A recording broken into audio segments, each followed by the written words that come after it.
Express your creativity to the glory of God. Enjoy watching. Hello everyone. I decided that I wanted to do a haul video on some math games that I got from my classroom. I am a math teacher. This is my second year and I'm trying to be more creative in the math class. I am a novice math teacher.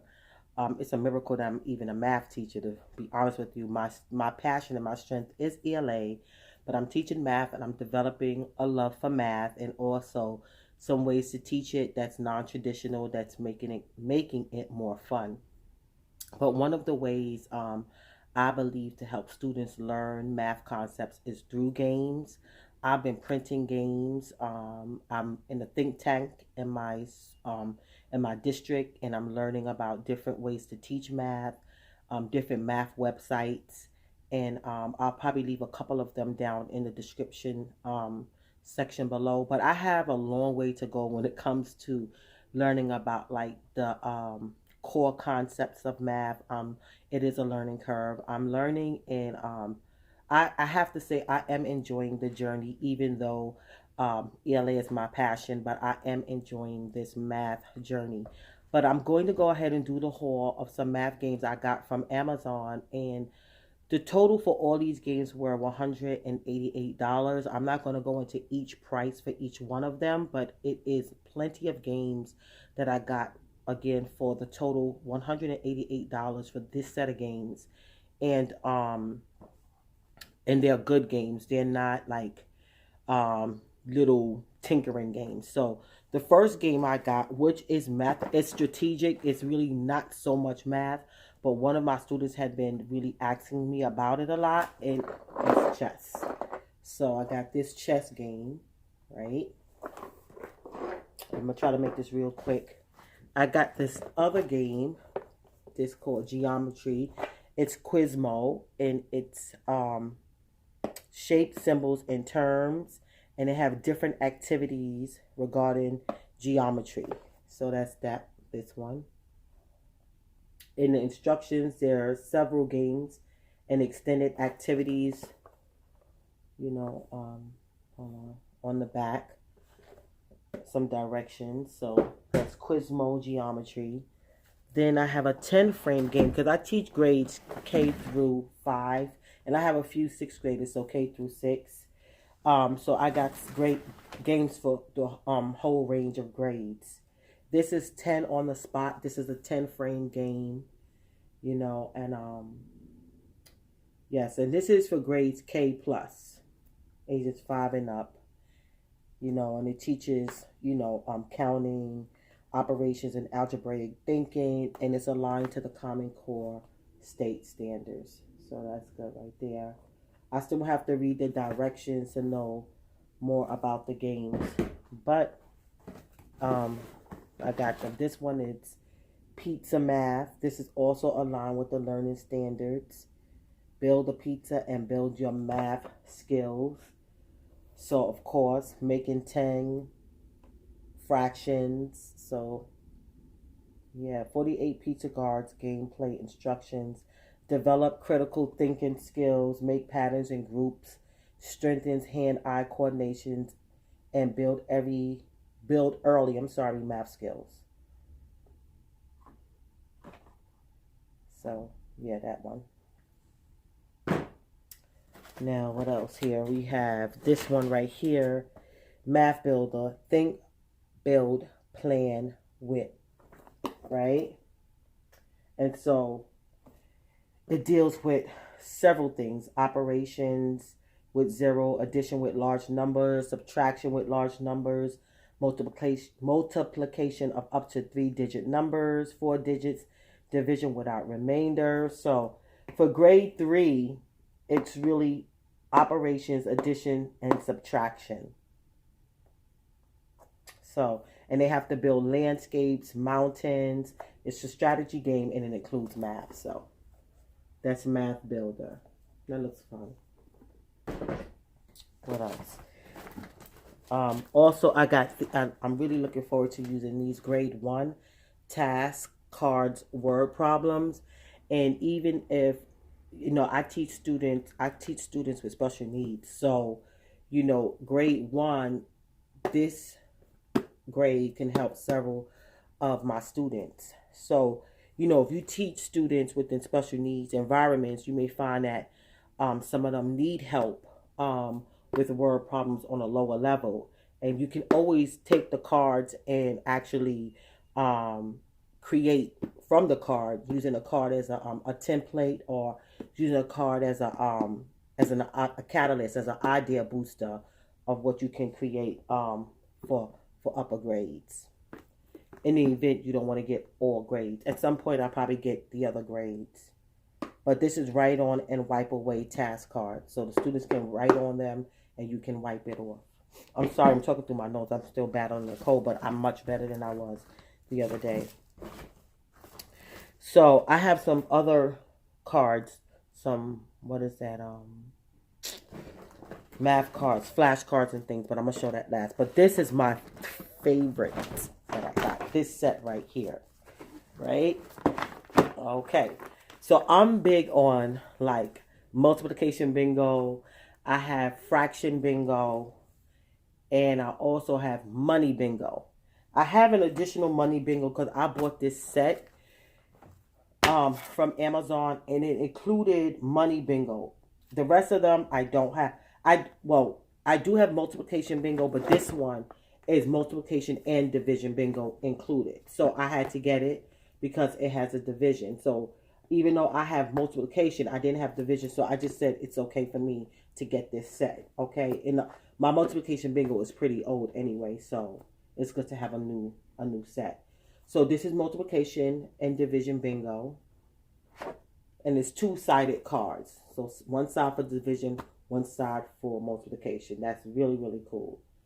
And it's Master the Fact Family 0 through 12. And I find that a lot of my students really like multiplication bingo.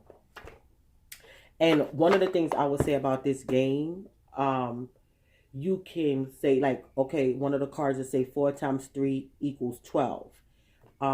With some classes, if they're strong in their multiplication facts, you say 4 times 3. And some of the students may not know it, but some of them may know it. So you can do it either where you give the product or you don't give the product. But if it's a lower number, you can say, okay, 2 times 7. And you may not give the product for that and allow the students to count by 2s or 5.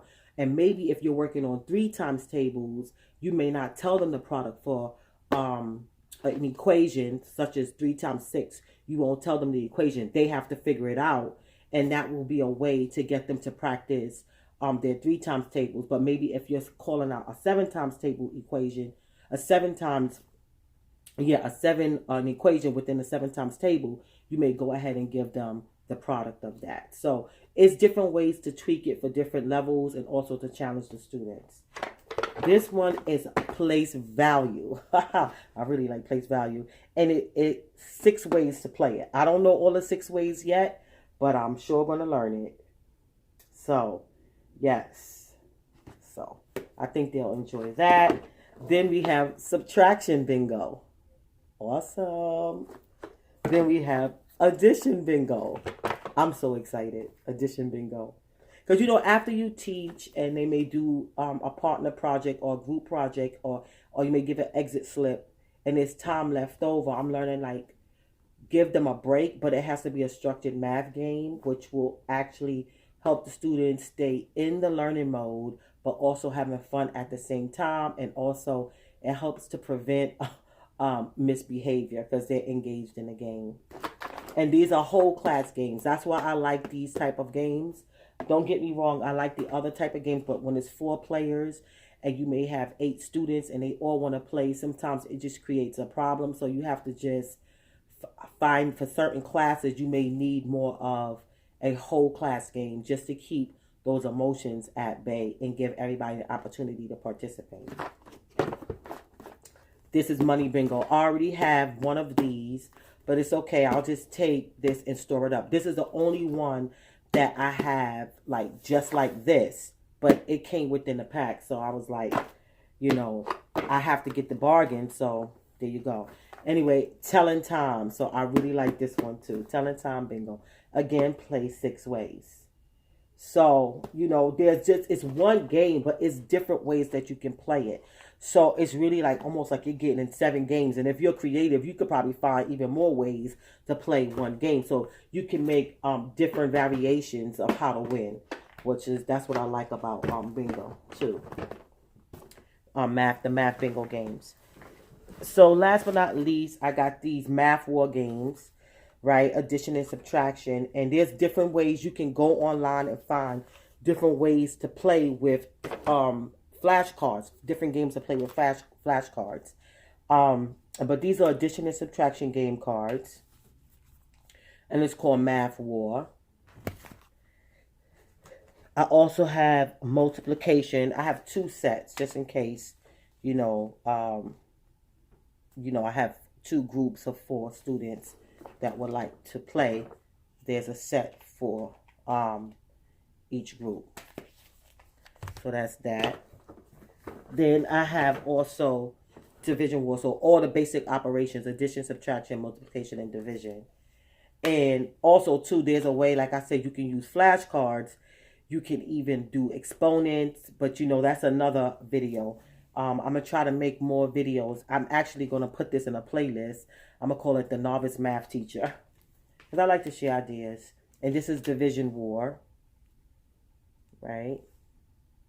Yeah, Division War, to review division facts and things of that sort. So that's that. And last but not least, I got this, which is Cipher Math. Hold on. Cipher Math. Right? So it says Cipher makes practicing addition, subtraction, and multiplication fun. So I didn't open it yet, but it's different ways, different games with those operations. So I'm looking forward to that. Yeah, so I'll read the directions carefully too. So that's it.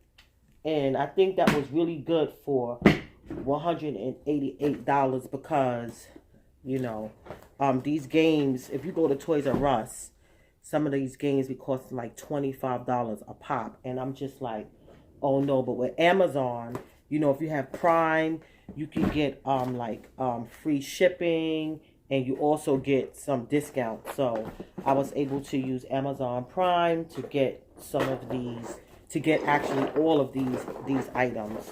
So that's it. And maybe you're a teacher, or maybe you're a parent or a grandparent or aunt or uncle, and you're looking for creative ways to help your child, your loved one, small younging with math. You know, math games, they do help. You know, and I think worksheets are necessary. I think projects are necessary. I think games are necessary. I don't think that because we have technology that we should do away with worksheets, because children need to learn how to write, and they need to know how to compute things on paper and not just rely on a machine or a computer, because it could really just start to mess with the whole person. I think being balanced with worksheets, technology, games, projects, I think just the whole being how can I say balanced is important in every content area. So that's it. That's all I'm going to share for now. And I hope this blessed you in some way. And look forward to me posting some more math videos. Probably not much.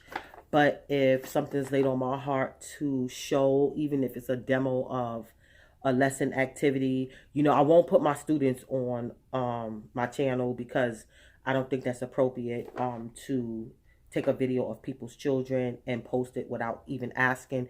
And even if I can get permission, that's not something that's on my heart to do. Not saying God will never tell me to do that, to get permission to do that, but that's not,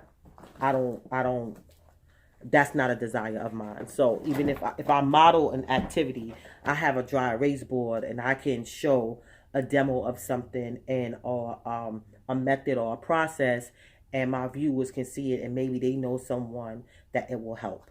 All right. So thanks for watching. God bless you. And remember, Jesus loves you. Bye-bye.